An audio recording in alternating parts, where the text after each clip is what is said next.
Почитувани гледачи, добар ден. Ја следите програмата на телевизија ТВМ и најновото издание на емисијата Актуел, втора емисија во новата сезона. Мој денешен гостин, председателот на најголемата опозициона партија во нашата држава, Социјалдемократскиот сојуз на Македонија, господинот Зоран Заев. Добро вечер и добро ми дојдовте, господине Заев, како сте? Поздрав до вас, поздрав до гледачите. Чест ни е што сме денеска овде и можеме преку вас, пред охријени, да позборуваме за она кое што секако е за вас интересно, за граѓаните интересно, но секако е најверојатно и темите кои што ние ги отвараме пред јавноста. Така, набиена агенда денови, како излегувате накрај, како се справувате? Прво е добро, меѓу својот народ секој пат е добро. Так. Нешто ќе кажеме, но нешто и ќе научиме. Така, Убаво е, пријатно сме прифатени и сме задоволни. Така.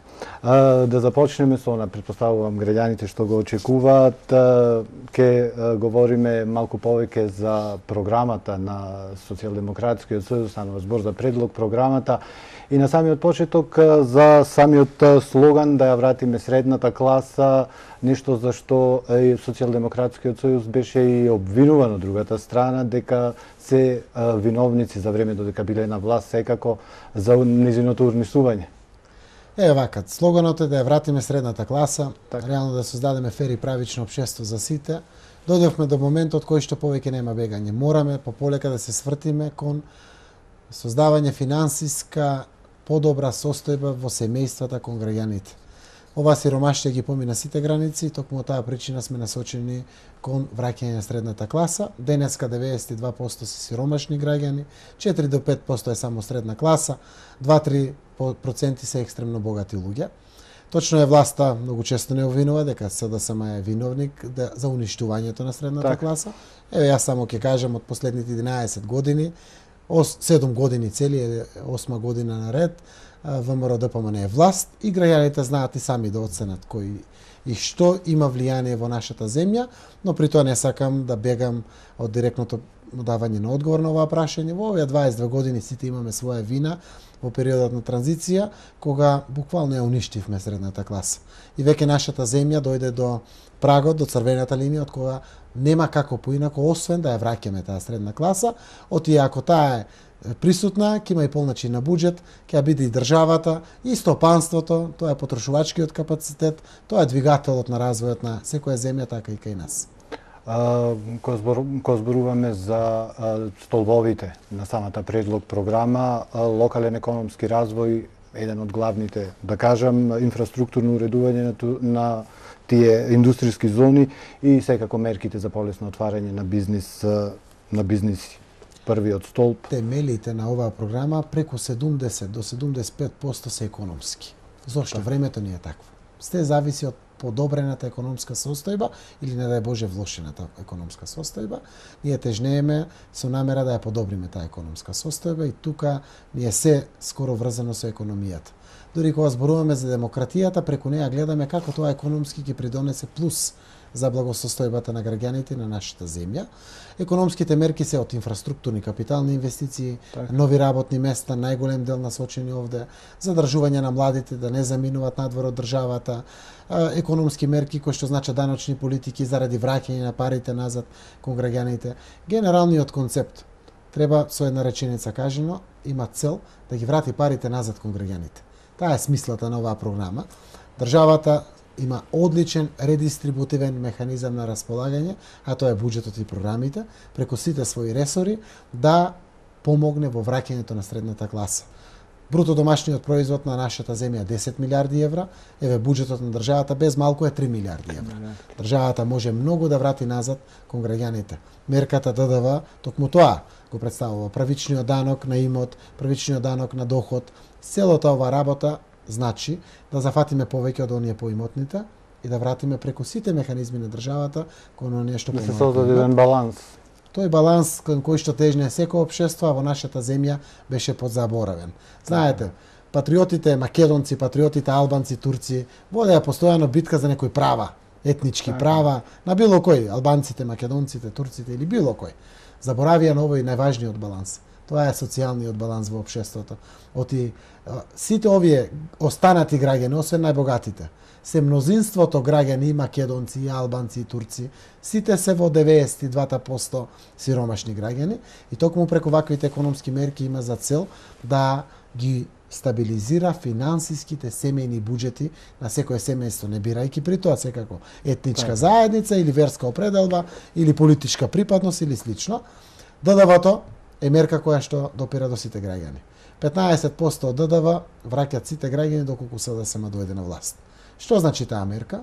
Мерката значи дека она ДДВ кој што сите секојдневно го плаќаме, на сметките за струја, за вода, за телефон, на прехранбените продукти, на облеката која што ја носиме, на пазарувањето за дома, фрижидер, шпоред, нешто да доградите, да купите објект, кола, велосипед за детето, секаде има ДДВ. Од тоа ДДВ 15% ние предлагаме да се враќа назад кон граѓаните. Тоа се некои 130 милиони евра годишно пари, кои што многу ќе помогнат во стабилизацијата економска на нашето општество, но при тоа се мал дел од вкупниот приход на ДДВ за државата. Плюс тоа ќе остане. Остануваат, сега државата собира 45 милиарди денари. Со 50% успешност на нашата мерка, еве половичен успех, во државата ќе се влеват 55 милиарди денари. Ние од тие плюс 10 милиарди денари велиме 8 милиарди, тоа се 130 милиони евра, се враќаат назад кон државата. За државата сепак плюс 2 милиарди денари или 30 милиони евра остануваат повеќе пари. Тоа е можно денеска заради тоа што живееме во време на криза, каде што даночната евазија е поголема од 35%, не се плаќа, 35% се крие данокот на додадена вредност, а во таков случај граѓаните заинтересирани за повраток дома за плюс пари би биле инспектори за секој. Тоа значи повеќе нема потреба од казни на фирмите, секој граѓанин инспектор, загрижен за враќањето на своите пари. Ефектите од оваа мерка се уште поголеми заради тоа што ќе ги снема црните пари. Кога морате со документ да продавате сите, во синџирот од малопродажба до трговец на големо, до производител, веќе нема црни пари, сите со документ. Ако нема црни пари, нема пријавување на црно на работници. Мора да бидат сите пријавени во таков случај, оти нема друга алтернатива менеджментот на фирмата или газдата. Мора да ги пријави, за нив да плати придонеси, здравствени, пензиски, персонален данок, тоа што е придонесот од невработеност и слично, плюс повеќе пари влегуваат во буџетот на државата, кои што сите заедно може да се искористат за стабилизирање на најсиромашниот слој во државата, да го подигнат квалитетот на живот на најсиромашните граѓани. Така. Инфраструктура и енергетика исто така, еден од столбовите со тој проект за гасификација. Гасификацијата е тема за која што најверојатно сум најповикан да зборувам. Така. Струмица е гасифицирана општина, годишно само од општинските институции, школи и градинки штедиме 230.000 евра. Еве втора година сме во грејна сезона. Таму се веќе 45 куќи приклучени на гасоводниот систем и се греат ова година на газ. Тоа се првите куќи во Македонија. Едно просечно домаќинство колкав бенефит ќе има? Меѓу 50 и 60% има заштеди. Так. Ако троши 500 евра за грејење, ќе троши 250 евра. Зборуваме на годишно ниво. На годишно ниво. На грејна сезона. На грејна сезона, тоа се 5,5-6 месеци, зависи од зимата колку е долга. Ако имаме домаќинства кои што трошат по 5000 евра нафта, се греат. Со нафта, нафтата е многу поподатлива. Тука во Охрид со туризмот ние имаме трошоци за и на нафта, меѓутоа и преку целата година и во летниот период посебно исто. Гасот се користи за ладење, гасот се користи за бойлерите, за топла вода и за слично. Значи огромен енергенс. Ефикасноста не е толкова многу заради тоа што цел свет е на газ. Секаде, цела западна Европа е на природен газ. Треба да го има Македонија многу побрзо, зашто овие заштеди исто така се потрошувачки капацитет. Ќе се употребат парите за други точки на развојот, за нова двигателна сила на општеството и слично. И од тој дел, реално гасификацијата само еден од инфраструктурните проекти. Видовте дека во делот на инфраструктурата, до таму каде што ќе застане оваа влада, со патот Кичево-Охрид, ние ќе го продолжиме и брзо ќе го изградиме, но при тоа го отвараме патниот правец со автопатско решение Велес, Прилеп, Битола, која што исто така е многу значајно за привлекување на туризмот, барем од целиот источен дел на Македонија, кон Охрид, и тоа ќе помогне многу, но инфраструктурата исто така значи нови енергетски капацитети, поведување на заштедливите извори на енергија или обновливите. Што многу малку се користи. Многу малку се користат, а Македонија исто така има обврска до 2020 година, барем 20% од енергијата да ја обезбедуваме од овие енергетски извори, но постојат уште многу други мерки од инфраструктурата. Проектот Македонија без скал, например, кој што ни е зацртан во програмата, значи да не остане повеќе ни џеп, не улица, која што нема да биде асфалтирана во градовите или во селата, заради тоа што во 21 Се уште во градовите за жал имаме. Има во селата случаи тоа е така. уште повеќе присутно. Така. Без асфалт во 21 век, втора деценија веќе живееме во 21 век, не смее да остане Македонија без скал. Така. Мислам мора да биде без скал. Третиот столб понуда на конкретни проекти за подобрување на животот на граѓаните, на што се мисли тука? Овде се работи за сет на мерки од социјалната природа Така. и поврзани исто така со економијата. Тоа се пензиите, тоа се социјалните придонеси, односно социјалните примања на примателите на социјална помош и други мерки од делот на социјалната политика. Би кажал неколку од нив, ако дозволите. Слободно. Пример, ние сакаме да го вратиме стажот за пензионирање покрај старосната граница за пензионирање. Тоа е враќањето на 35 години за жените, можноста да одат во пензија, и мажите со 40 години покрај староста, која што досега го има, со 64 години мажите и 62 години жените да одат во пензија. Тоа е еден нов квалитетив и представува фер и правичен дел на општеството во кое што живееме. Да воведеме државна социјална пензија. Имам доста граѓани, од прилика околу 12.000 во ова наше општество, кои што наполниле 64 години, а немат пензија. Зошто? Те немат минимум 15 години стаж. Ние предлагаме да и тие граѓани зимат пензија. Тоа е 40% од пресечната пензија, значи некој 4600 денари по ваков граѓанин кој што досега не зимал пензија. Истовремено социјалните придонеси да ги зголемиме за 40%, тоа се социјалната помош, која што оди паричен социјален надоместок, додатокот за него од трето лице или од друго лице, паричната помош која што значи додаток за трето дете, за детскиот додаток, стандардната социјална помош. Тоа што е воведено останува од овие мерки, така, Така. како ова за Плюс 40% да биде зголемен. Денеска едно петочлено семејство има 2500 денари социјална помош. И сите знаеме дека само за леп овие пари не стигат. така. За достоинствен живот тоа мора да биде консеквентно на подигањето на средната класа, исто така коригирано. Тоа вкупно државата ќе ја чини за 4 години спроведување на овие мерки, еве мандат на една влада, ќе ја чини некои 27-8 милиони евра, пари колку што вредат 4 споменици во Скопје. Впрочем, еве 33 милиони евра остануваат за државата плюс од повратокот на ДДВ. Други мерки кои што исто така ги нудиме се правичниот данок, многу важен дел. Денеска без разлика дали некој зима 100.000 денари плата или 10.000 денари плата, плаќа 10% персонален данок на доход. Ние мислиме дека тоа не е фер и не е правично и треба рамноправно секој согласно доходот да плаќа и персонален данок на доход. Така да нашиот предлог е секој граѓанин кој што има вкупен приход до 1000 евра месечно да плаќа 9%. Досега сите плаќаа 10%. Сите што ќе има до 1000 евра да плаќа 9%.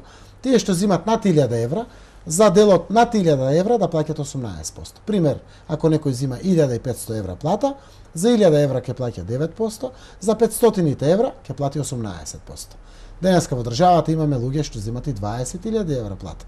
И не е фер, и тој 10%, и текстилниот работник 10%, или не знам, келнерот во било кој хотел 11-12.000 плата и тој 10%. Не е фер.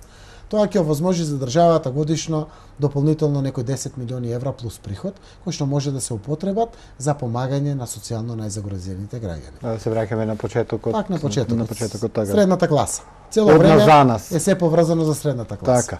Така. Периодов кој што е зад нас овие неколку дена посебно се интензивираат активностите, одржувате трибини, директни средби со граѓаните, промовирате некои од мерките на програмата. Ќе ни кажете накратко само за што станува збор економските, од економските некои начнавме, за демократските. Ќе кажам и еден дел за економските, многу важно за младите. Предизвика многу силно внимание. Годишно државата ќе финансира со по 10.000 евра 320 бизнис идеи на млади луѓе. А за тој инкубатор на мозоци? Да, инкубатор. Така. Бизнис инкубатори се отвараат во 8 статистички региони по 2, вкупно 16, генерира 320 идеи. По 20 од инкубатор. Што значи тоа? Државата по 10.000 евра ќе даде неповратни пари за да стартуваат со бизнис млади луѓе. Тим од тројца ќе имат предност каде што едниот е од странство или е нашинец кој што повеќе од една година е во странство. Зошто? За да го привлечеме се врати дома. Така. Тие ќе станат своји сопствени газди, сами газди. И при тоа 10.000 евра се квалитетни средства да стартувате некој бизнис. Така. И при тоа ќе овозможиме на 1000 луѓе да станат бизнисмени, да имат свој бизнис. тие мора да вработат некој за овие бизниси. Апсолутно. Генерално во просек тоа обезбедува 5000 нови работни места пред се за млади луѓе. Покрај мерките, даночни улесување за вработување на млади до 32 години, каде што фирмата ќе биде ослободена од персоналниот данок во рок од 1 година, доколку го задржи работникот уште 2 години. Посебни се мерките за вработување на таа категорија на граѓани кои што се помеѓу 50 и 64 години. Никој не ги вработува на толку голема невработеност. Имаме привлечни мерки за вработување на тие наши сограѓани.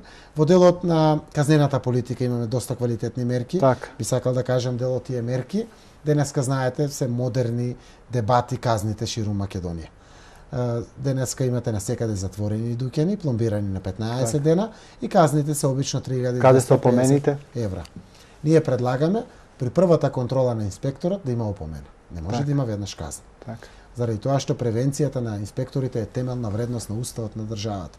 Не може репресијата да биде таа која што ќе биде првата мерка. Репресивната мерка. Така да при првата контрола на инспекторот дава опомене, втор пат се случи контролата, не е одстранен недостатокот или пропустот, тогаш има казна. И тогаш казните би биле преполовени од сегашните казни, значи 50%. Извршителите денеска исто така се тема која што допира до сите. Сите се плашиме, бога ми, се плашиме или тропнале нашите врати, или допрва ќе тропнат. Несразмерни се наградите на извршителите при извршните постапки. Имаме за жал случаи во државата кога 2000 денари е долгот на граѓанинот, а од извршител стига 10.000 денари. И тоа не е добро. Тоа мора да биде регулирано процентуално. Ние предлагаме 10% од долгот да биде лимитот според предметот. Како и казните. Не може дуќанчето овде во Охрид, кое што е малско дуќанче, да има казна од 3250 евра и Веро во Скопје да има 3250 евра. Не е во ред. Мора да бидат сразмерни. Така и казните, така и извршните награди. Значи, не повеќе од 10%, на големите долгови тие да бидат уште помали од 10%, и тоа е во функција на фер и правично општество или кон враќање на средната класа исто така. Или остава пари кон граѓаните повеќе, или враќа пари назад кон граѓаните повеќе. Би рекол уште неколку мерки важни за граѓаните, пред се за младите луѓе. Тие се тие кои што најмногу очите се вперени во иднината и надежта на државата. Данокот на добивка е данок кој што е денеска 10% и за нас таа мерка на оваа влада е добра. Ја прифаќаме и ќе продолжиме со оданачување 10%. Но при тоа воведуваме еден развојна компонента на овој данок.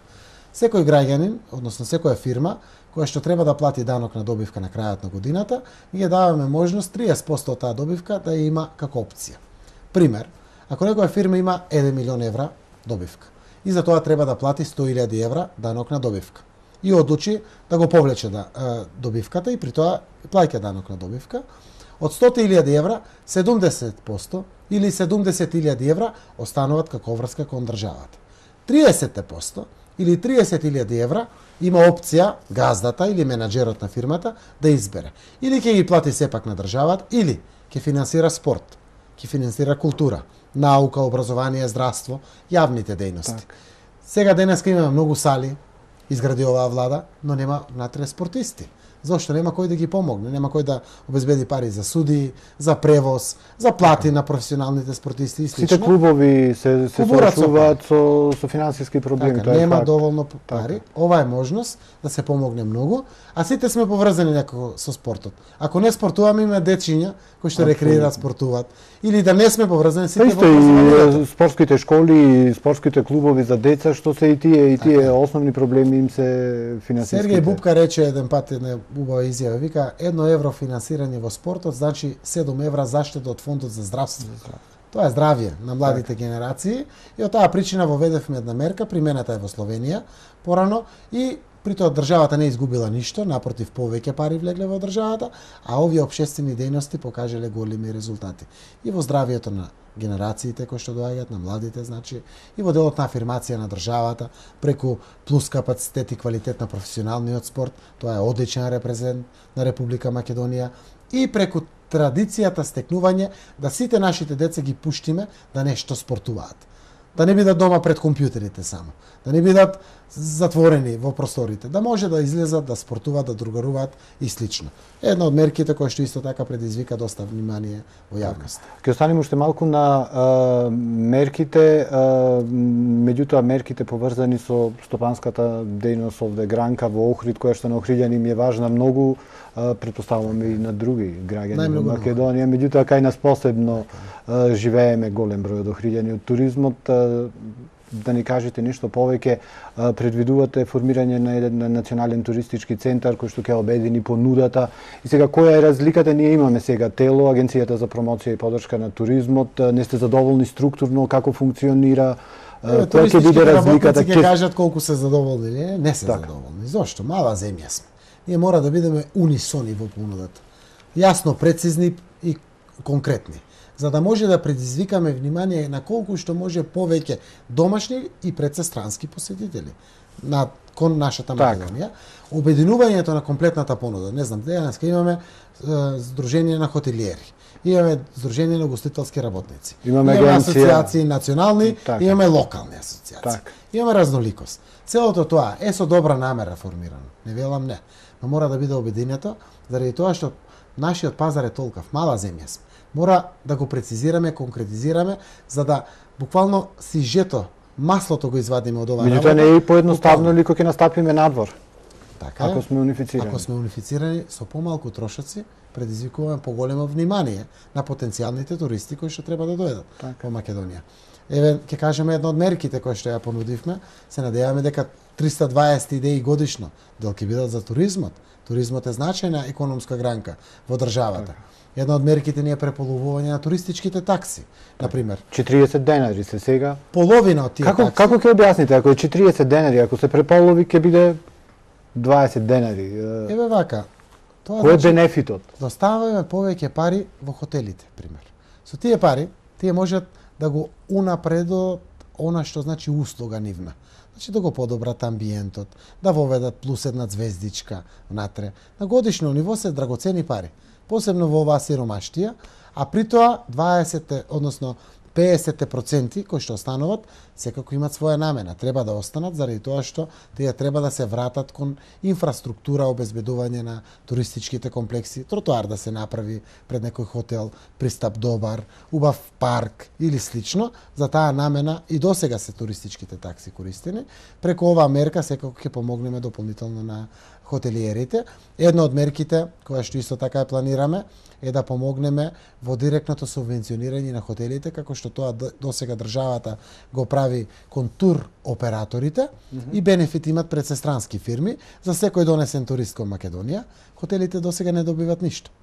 Треба да пуштиме една ваква помош и кон хотелите, која што ќе предизвика за домашните туристи. Ќе предизвика внимание нам да тргнам од дома, еве јас од Струмица, и да дојдам викенд, продолжен викенд во Охрид. Заедно со моето семејство, ништо посебно. Правам туристички промет, се одржуваат хотелите, секако во овие тапа периоди, на пример зимскиот период за Охрид, или не знам, летните периоди за Шапка или Крушево, да ги избалансираме, ќе предизвика дополнително внимание која знаат граѓаните наши, имат стимулација од државата да го конзумираат туризмот, да бидат присутни насекаде. Постоја доста мерки од туризмот. Ова ме интересира посебно единствениот тарифник на туристички услуги. Исто така тоа значи унифицирање на туристичките услуги согласно маркирањето во делот на звездички, на она што значи капацитети изградени на понудата и да има единствен тарифник. Тоа предизвикува многу често разноликост, евазија даночна и нефер и нелојална конкуренција и понуда. Унифицирањето ќе не доведе сите да бидеме чисти. Меѓутоа, колку туристичките работници ќе се согласат со унифицирање, постојат ето случаи кои што воопшто не сакаат нивниот објект, зборувам да биде категоризиран. Но кога имаме едно унифицирање, тие може да кажат, извинете, ние сме поевтини од унифицираната цена за ваков стандард на услуги кои што ги нудиме. И при тоа сакаме со тоа да привлечеме. Но да има рамка за оваа работа. Таа рамка на секој му е од помош и ќе помогне многу во делот на неговото организирање и пласирање на услугите. Согласно европските нормативи, тоа е веќе екзактна наука, а ние се стремиме секако кон Европска унија. Тогаш ова е применливо по европските стандарди. Дел од мерките не ги измисливме ние, кај што дале резултат, посебно во земји кои што се со развиен туризам, Она што дало резултата е примеливо овде, се трудиме да го вградиме во нашето општество и преку тоа користа да ја имат сите граѓани. Господине Заев, знаете да кажете дека македонците живеат едно тешко време. Живеат во едно тешко време. Мислите ли, има ли реални шанси да се создадат услови за да ја вратите таа средна класа, ќе се вратиме повторно? Ево вака, јас сум доста време актуелен политичар во државата. Од 2006 сум во врвот на раководството на СДСМ. Од 2005 водаме една од поголемите општини во Македонија. Претходно година и пол бев член на Собранието на Република Македонија. Так. Се сметам себе си за прилично упатен човек, а се сметам за економист кој што доаѓа од деловниот сектор. Јас сум недвојбено, некомпромисно убеден дека во ова наша земја може и подобро и пострекно да се живее. Може не да бидеме Швајцарија веднаш на Балканот, но можеме подобро и пострекно да живееме, знаејќи ги нашите ресурси и капацитети, нашата географска поставеност и нашата пред се позиционираност во Европа или на меѓународните пазари, сите наши предности и слабости. Тврдам дека Македонија може преку буџетот само многу да помогне на својот граѓанин, на своето семејство. Ова редистрибутивна улога која што мора да ја одигре владата преку буџетот е од огромно значење во зајакнување на финансиските капацитети. Средната класа е тенденција на сите општества. Кај нас беше подзаборавена не 8-те години, само 22-те години од самостојна Македонија. И реално ние мораме поинаку да се однесуваме во времето во кое што доаѓа. Впрочем, нема и како поинаку. Сме стигнати до дното. Денеска државата е задолжена повеќе од 40% од бруто домашниот производ. Министерство за финансии вика 34,1%, јас велам повеќе од 40%. Ако ги ставаме долговите на општините, на јавните општински предпријатија, повеќе од 40% сме задолжени. Стопанството е клекнато на колена. Живеат фирмите кои што се уште имат можност до кредит да дојдат. Так. Граѓаните си знаат сами по себе. Го кубурат и го крпат месецот, како да го поминат. Дел живеат со исклучена струја, зимно време. Дел не може своите деца да ги пуштат на училиште или на студирање. Дел од нив не може да замислат да купат возило. Нема пари за прехрана, не па да имат квалитетен живот. Со тоа ние мислиме дека постои единствена опцијата отворена пред државата, да парите се враќаат назад кон граѓаните. Само на тој начин ќе не ја биде Македонија. И при тоа сум убеден дека ако таа тенденција која што имаме поставено пред нас, а тоа е, со една реченица кажено, вкупен приход, повработен, во нејавниот сектор, да биде 450 евра, тогаш ќе кажеме да, ја достигнавме средната класа. Денеска платата е 250 евра просечно. Но граѓаните имат приход од кирија, имат приход од дополнителна земјоделска дејност и слично. И тој приход некаде доаѓа да биде околу просечна плата, согласно Сојузот на синдикатите, околу 300 евра. 450 евра е вкупната тенденција која што би се остварила преку сите дополнителни приходи, еве повраток на ДДВ, рамноправноста во доначувањето, оставање повеќе пари кај посиромашните, а зафаќање од оние побогатите. Тој баланс, ако успееме да го стигнеме, да преку 80% барем бидат со приход повработен во нејавен сектор од 450 евра, тогаш можеме да кажеме дека за Македонија специфично сме стигнале средна класа. Во Словенија тоа е 1200 евра. Не знам, во Бугарија е 550 евра. Денеска за Македонија 450 евра. Од каде тргнуваме? 30.000 денари е, согласно синдикатите, потрошувачката кошничка на едно 4-члено семејство, од каде што двајцата се возрастни. Тоа значи 500 евра е трошокот на едно семејство месечно. Со 450 евра повработен, значи имаме 900 евра дополнително пари, кои што би биле приход на едно семејство. Таа разлика од 400 евра, што значи сама по себе потврда за средната класа. Ке имам можност за годишен одмор, барем 10 дена за мене и за моето семејство. Да имам можност да ја поминам грејната сезона без проблеми. Да го студирам моето дете онака како што мислам дека е најдобро за него. Тоа значи минимум овозможување на квалитетен живот на една средна класа. Така се дефинира финансиски средната класа. И тогаш Европската унија и не делува така далеку. Знаете, Европа ќе не прими тогаш кога ќе бидеме барем приближно економски до нив. До тогаш не примат. Зошто? Заради тоа што никој не сака да постојано подјадуваш од него, туку да дадеш и придонес понекогаш кон него. Затоа се овие сите критериуми кои што ни се наметнати, па посебно поглавјата. Дај Боже да добиеме датум за преговори, кога ќе ги отвориме поглавјата внатре, ќе видиме дека сите имат цел економски да ја зајакнат Македонија. Зошто? Дури тогаш опке те пуштат внатре. Кога ќе бидеш приближно до нив. Се врти околу економијата и се враќа тука. Се економијата. Денеска викат тоа што не бива со пари, бива со повеќе пари. Так. Денеска ако имаш пари, можеш да решиш се, но реално квалитетот на животот е многу други вредности, не е се во парите. Но парите се добре дојдени во секое семејство да се решат барем голем дел од проблемите. Така. За некои од мерките на ова предлог програма, вие велите, тврдите ето дека се остварливи, од позицијата од власта велат дека не се остварли. За некои дури тврдат дека веќе се и во фаза на остварување, што ќе кажете. Но... Дај Боже да ги фати владата сите да ги оствари.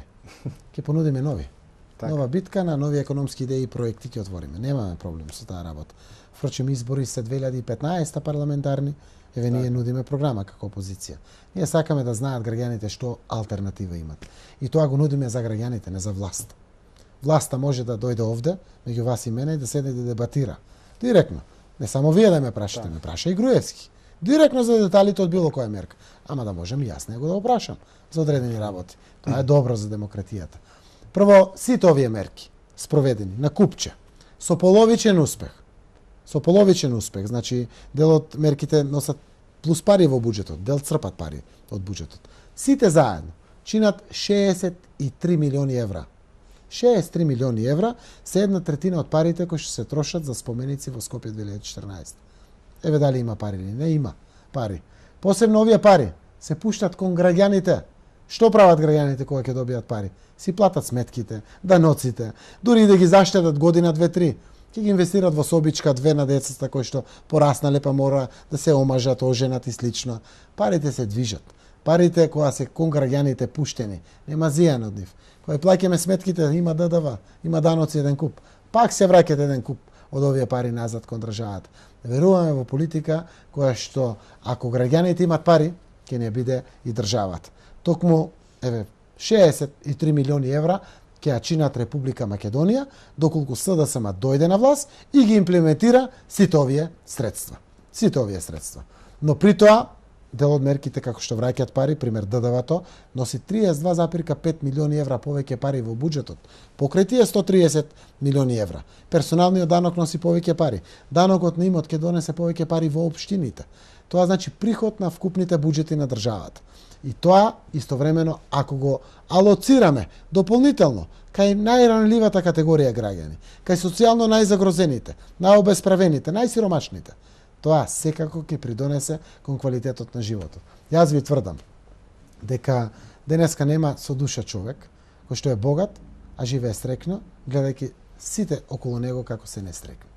Смислата на животот е многу едноставна и таа чест која што ја добиват политичарите да водат земја, општина, министерство, не знам, ја користат за добро на својот народ, тие заминуваат, доаѓаат и заминуваат. Оставиле нешто добро за својот народ или не? Зависи по што ќе ги памтат. Так. Верувам дека ние немаме ништо друго како алтернатива освен ова, да ги вратиме парите назад кон граѓаните. Јас сум убеден во ова работа и знам дека ќе даде резултат. Така. Загубивте во Охрид на локалните избори, следуваат до година председателски избори, за 2 години парламентарни, ако нема предвремени избори секако, и за 3,5 повторно локални. Завршивте, со овие избори завршија, претпоставувам дека работата е во тек се подготвувате за... Секој пат. Политичарите веднаш после изборите почнуваат во подготовка на наредни избори. Така. Тоа е така. Сега новината кај нас е тоа што сакаме малку поинако тоа да го направиме. Да отвориме надпреварни идеи на проекти, на економски теми. Не да биде гола критика само. Денеска бев во Охрид и пуштив порак како председател на најголемата опозициона партија до мојот, условно кажано, политички противник ВМРО-ДПМН. Така. Да се испорача помош на Охрид. Еве, ВМРО-ДПМН има честа сега да го води Охрид. ВМРО-ДПМН ја води и државата. Сега не се работи за политика. Јас како опозиционер велам, ало, Владо, помогнете му на Охрид. Ќе помогнете на Бакрачевски, да, но помагате на Охриѓани. И знаете како Охрид не е само на Охриѓани. Охрид е и мој, како струмичанец. Охрид е на сите граѓани. Тоа е нашето национално богатство. Тоа е заштитено од УНЕСКО. Тоа е светско богатство. Ние мораме да му помогнеме на Охрид. Сите. Тоа е едно од прашањата за кое што опозиција и позиција треба да седнат и да го решат заедно. Како што ни викат граѓаните, абе седнете некој пат за некои прашања, па заедно ги решите. Аман во овие политички борби. Што мислите дека на Охрид му треба подитно? Подитно 10,5 милиони евра владата да пушти на Бакрачевски. Да си плати долговите да ја одблокира општината. Зошто? Колекторот.